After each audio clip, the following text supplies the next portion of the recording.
এই মুহূর্তে ঘটনাস্থলে আছেন সহকর্মী তাসনিয়া নিশাত মিম এবং কারওয়ান বাজার স্টেশনে আছেন স্বপন আহমেদ। সরাসরি প্রথমে যাচ্ছি মিমের কাছে। মিম,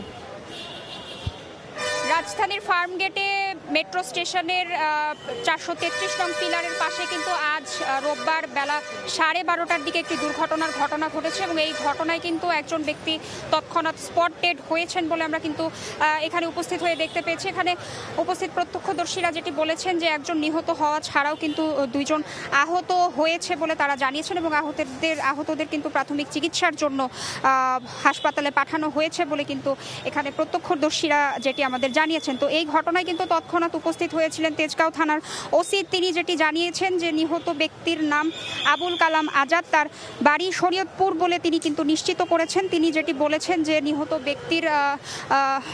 ব্যক্তির পকেট থেকে প্রাপ্ত পাসপোর্টের তথ্য মোতাবেক তিনি কিন্তু আমাদের এই নিহত ব্যক্তির পরিচয়টি নিশ্চিত করেছেন এবং আমরা যেমনটি এখানে এসে দেখছি যে এই ঘটনায় কিন্তু মেট্রো স্টেশন বন্ধ রয়েছে বলে কিন্তু আমরা দেখতে পেয়েছি এবং এই কারণে কিন্তু যাত্রীরা বেশ ভোগান্তিতে পড়েছেন। তো বেলা 12:30টায় ঘটা এই দুর্ঘটনা এখনও কিন্তু এখানে উপস্থিত যে প্রত্যক্ষদর্শীরা তারা কিন্তু বেশ খানিকটা আতঙ্কিত এবং আমরা যেটি দেখছি এখানে উপস্থিত হয়েছে এই ঘটনায় কিন্তু জনমনে বেশ কিছুটা আতঙ্কের সৃষ্টি হয়েছে। উৎসুক জনতা কিন্তু এখানে এসেছেন এবং ভিড় করছেন এবং আমরা এখানে উপস্থিত হয়ে আরও যেটি দেখেছি যে ডিএমটিসিএল এর এমডি তিনি কিন্তু উপস্থিত হয়েছিলেন এবং তিনি যেটি বলেছেন যে এই ঘটনায় কিন্তু তদন্ত কমিটি করা হবে। তিনি যেটি বারবারই দাবি করেছেন যে মেট্রো চালুর আগে বরাবরের মতোই কিন্তু চেকিং করা হয়, এরপরও কাজের মান নিয়ে কিন্তু প্রশ্ন থাকতে পারে বলে তিনি দাবি করেছেন এবং এই কারণেই কিন্তু তিনি যেটি জানিয়েছেন যে একটি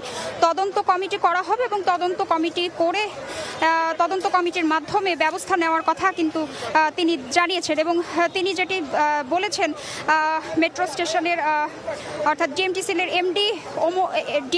এর এমডি ফারুক আহমদ তিনি যেটি বলেছেন যে এই দুর্ঘটনায় কিন্তু ক্ষতিপূরণ দেওয়া হবে বলে তিনি জানিয়েছেন এবং বেলা 2:30টার দিকে কিন্তু এখানে উপস্থিত হয়েছিলেন সড়ক উপদেষ্টা ফাউজুল কবির এবং তিনি যেটি জানিয়েছেন যে ক্ষতিগ্রস্ত পরিবারকে 5 লক্ষ টাকা ক্ষতিপূরণ দেওয়ার কথা কিন্তু তিনি জানিয়েছেন। এছাড়াও তিনি জানিয়েছেন নিহত ব্যক্তির পরিবারের সদস্যরা কেউ যদি বেকার থেকে থাকে তাকে কিন্তু চাকরি দেওয়ার কথা তিনি জানিয়েছেন। এছাড়াও সড়ক উপদেষ্টা যেটি জানিয়েছেন যে এই ঘটনায় 5 সদস্যের একটি তদন্ত কমিটি করা হবে বলে তিনি কিন্তু জানিয়েছেন। তো মেট্রো স্টেশন কিন্তু আমরা জানি যে এই মুহূর্তে কিন্তু মেট্রো চলাচল বন্ধ রয়েছে। এই খবরাখবর জানাতে রাজধানীর কারওয়ান বাজারে উপস্থিত রয়েছেন আমার আরও একজন সহকর্মী স্বপন আহমেদ। সরাসরি চলে যাচ্ছি তার কাছে। মিম, আপনি যেমনটি জানাচ্ছিলেন ঘটনাস্থল থেকে যে এই ঘটনার পরপরই আসলে এই মেট্রো স্টেশনের যেগুলো স্টেশন রয়েছে যেহেতু চলাচল বন্ধ, অতএব এই মেট্রো স্টেশনের যে গেটগুলো রয়েছে সেই গেটগুলো কিন্তু একেবারে বন্ধ রাখা হয়েছে। প্রায় 3 ঘন্টা হয়ে গেছে। এর মধ্যে যারা আসলে জানেন না তারা কিন্তু এই মেট্রো স্টেশনে যারা নিয়মিত চলাচল করেন কিন্তু আসলে এই ঘটনা সম্পর্কে জানেন না, তারা কিন্তু এখানে উপস্থিত হচ্ছেন এবং নির্ধারিতভাবেই তারা এখান থেকে ফিরে যেতে হচ্ছে।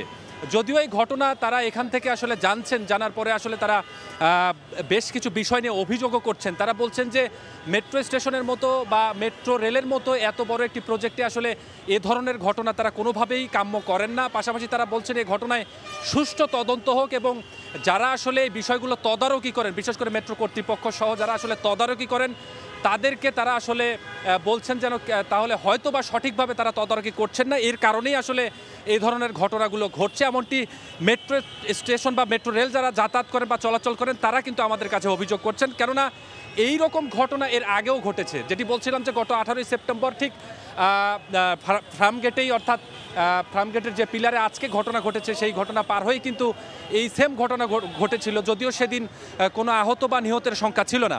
তবে যেহেতু মেট্রো রেল কর্তৃপক্ষ বলেছে যে আজকে আগারগাঁ থেকে উত্তরা চলাচল করবে, ঠিক কখন নাগাদ থেকে এটি চালু হবে এটি আসলে নিশ্চিত করে তারা বলেননি। তবে যেহেতু তারা বলেছেন যে আগারগাঁ থেকে ঢাকা উত্তর পর্যন্ত চলাচল করবে, কিন্তু এই পেছনের সাইড অর্থাৎ ফার্মগেটের পর থেকে মতিঝিল পর্যন্ত এটি নিয়ে কিন্তু তারা বলেননি। অর্থাৎ নির্ধারিতভাবে বলা যায় যে আজকে এই ফার্মগেট থেকে মতিঝিল পর্যন্ত ট্রেন কিন্তু চলাচল করবেন না। পাশাপাশি তারা যেহেতু বলেছেন যে আগারগাঁ থেকে উত্তরা উত্তর পর্যন্ত চলবে, এটি কিন্তু তারা বলেননি যে কখন থেকে এটি চালু হবে।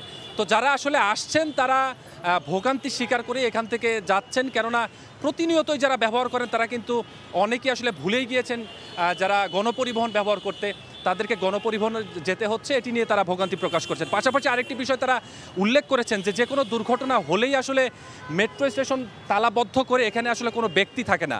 যারা জানেন না বিষয়গুলো তারা আসলে জানার চেষ্টা করবেন কার কাছে, যদি এখানে কোনো ধরনের সিকিউরিটি বা কোনো দিক নির্দেশনার জন্য একটি নোটিশ টানানো থাকতো তাহলে হয়তো এই সকল সাধারণ মানুষ যারা মেট্রো স্টেশন বা মেট্রো রেল যারা প্রতিনিয়ত ব্যবহার করেন তারা হয়তো এই বিষয়টি জানতে পারতো। এই নিয়ে কিন্তু ভোগান্তি রয়ে গেছে। তো আপনি নিশ্চয়ই মিম ইতিমধ্যেই জেনেছেন বা আমাদেরকে জানাচ্ছিলেন যে এই ঘটনা তদন্তে ইতিমধ্যে 5 সদস্যের একটি তদন্ত কমিটি গঠন করা হয়েছে এবং গঠন করার কথা জানি। পাশাপাশি যে ক্ষতিগ্রস্ত হয়েছে তার পরিবারকে 5 লক্ষ টাকা অনুদান এবং তার ফ্যামিলি বা পরিবারে যদি কোনো সদস্য থাকে এরকম চাকরি নেওয়ার মতো মেট্রো রেলে তাকে হয়তো চাকরি দেওয়ার কথা সড়ক উপদেষ্টা তিনি জানিয়েছেন। তো এখন পর্যন্ত বন্ধ থাকার কারণে ম্যাক্সিমাম যাত্রী যারা আসছেন তারা ভোগান্তি নিয়ে এখান থেকে ফিরে যাচ্ছেন।